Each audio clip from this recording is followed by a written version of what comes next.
Hi, thank you for watching. Andy Simmons here and my business partner, Natalie Bailey. And today we're going to talk about a very important topic, which is realtor safety or safety for all that matter, because we're always out and about experiencing or meeting new people, and you never know who you're going to meet these days and what it could be like. So the first question, how do you approach safety in your end? Yeah, so especially when I was really new to real estate, even though I had that eager side of like, whoever calls me, I'm just going to get them in my car and just show them homes. But then there was this more cautions that kind of came along as I became more of a veteran of a realtor. And now I really try to pre-call them. I try to get a picture. So I have them send me their license pictures. And if I try to just keep in communication. My husband is actually my go-to, where I will say, hey, I'm meeting this guy. He called me off of Zillow, and these are the 6 homes that we're going to be going to. And the good thing now is that we have trackers on our phones and our cars, so basically for our kids, but it does work really well with us. So I can just let him know, like, hey, between 4 to 6, this is where I'm going to be showing the 6 homes to. I'll just keep in contact with you my first time meeting, this particular buyer. After my first home, I'll call him and be like, hey, I feel a little more comfortable. I'll let you know we're heading to this next house. Just kind of keeping in very communication with him during the times of not knowing someone, because we do get Zillow leads, we do get Realtor.com leads, we get people from out of state that we don't know, we get people that are, hey, we're flying into this airport. I try to make a meeting point neutral at first, like let's meet at Starbucks, or hey, before we go out and see houses, why don't we meet at my office?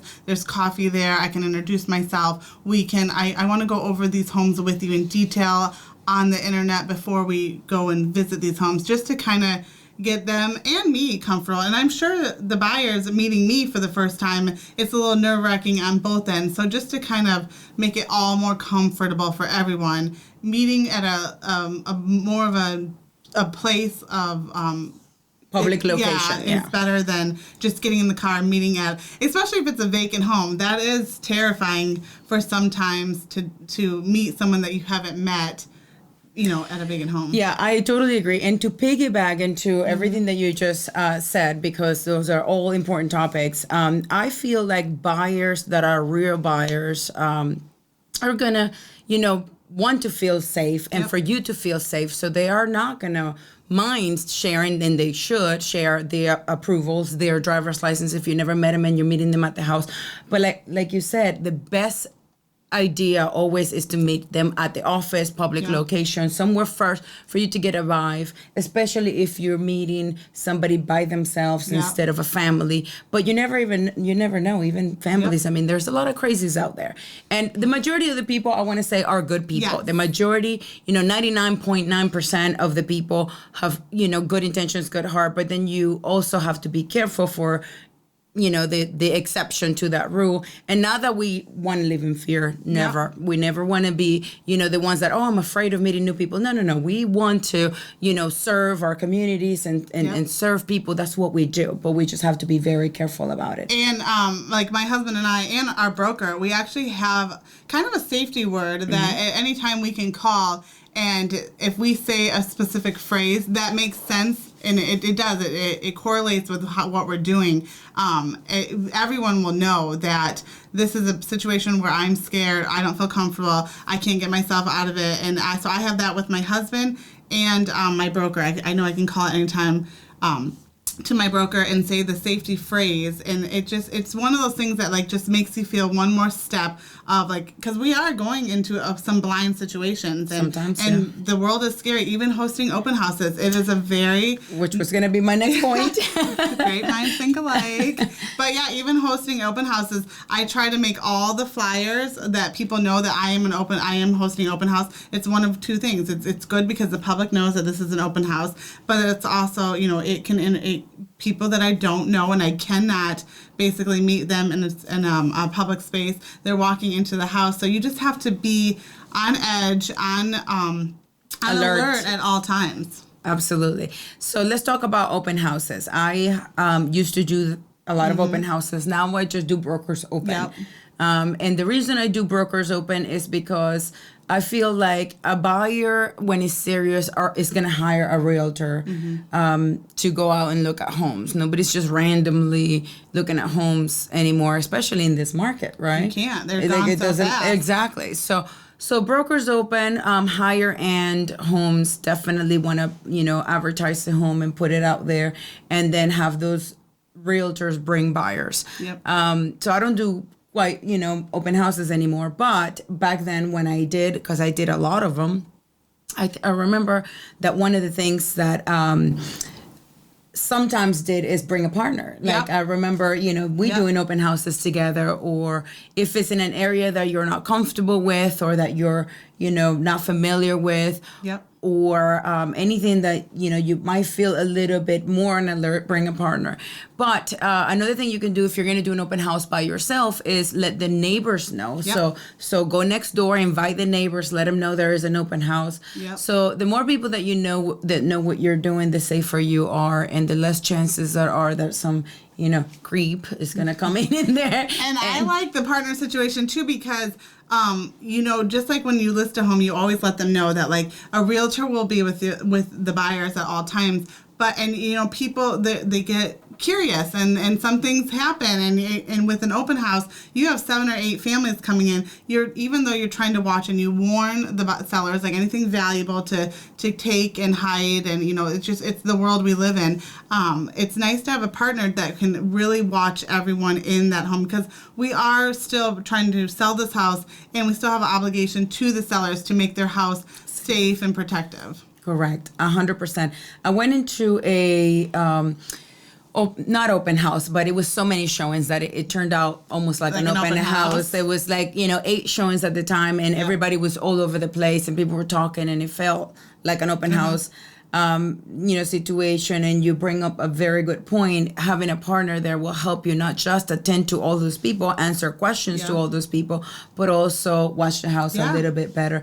And I feel like it's safe. When people go into your house, especially they go with their realtor. I've never in 16 years had an incident where something went missing or something got damaged, ever, not even once. So it's very safe because people go with their realtors.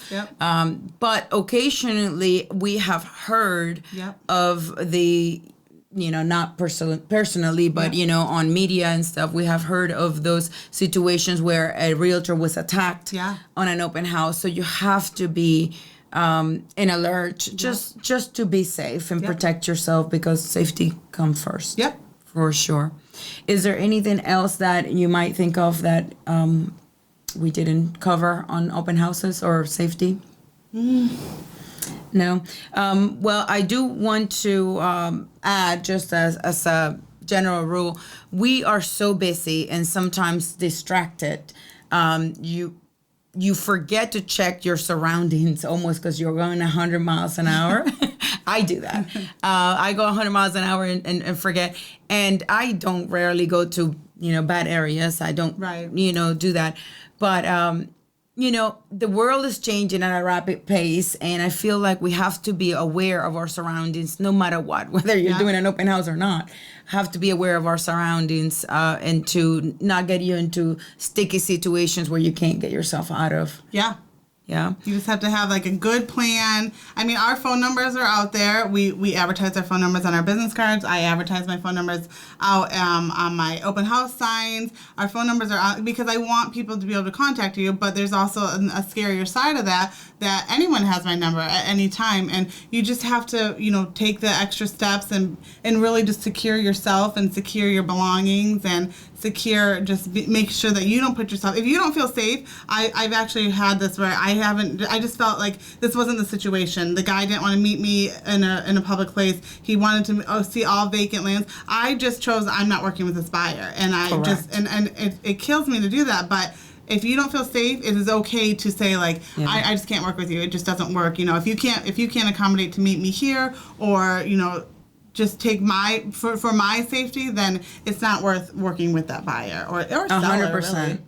100%. And do you get texts from random people saying they saw your listing on Facebook with a link? Yes. Okay, so let's talk about that. I have gotten so many texts from, random, oh, this is so-and-so referred me, and we saw your house on Facebook, and here's a link. Don't ever click on any links ever, because what happens is that they download some malware or something that will go into your phone and they get all your information. Then you get hacked, or they steal important information, bank accounts, transfer, who knows. And that's part of realtor safety that I feel that we are target, and all industries have that, right? Or I think it was about a year ago, it wasn't your tone of how you text me. It was like, hey, this is Andrina Simmons. Are you available? I need to talk to you. And I was like, this isn't how Andy talks to me. So I screenshotted it, and I was like, I think you've been hacked. And that happens often, and you have to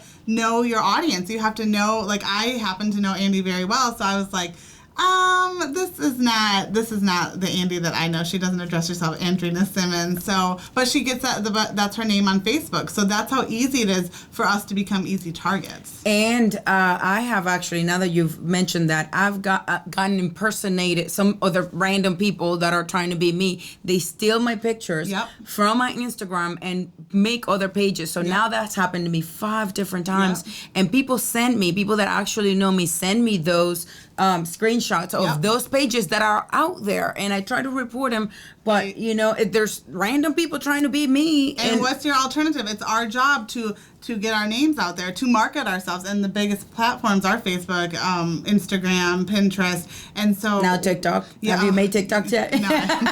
No, not TikTok. No, I guess coming soon. Natalie dancing on TikTok. She always gets me to do this stuff. But no, it's and that's our job, is to market ourselves. But it also makes us a target, a huge target. A huge target.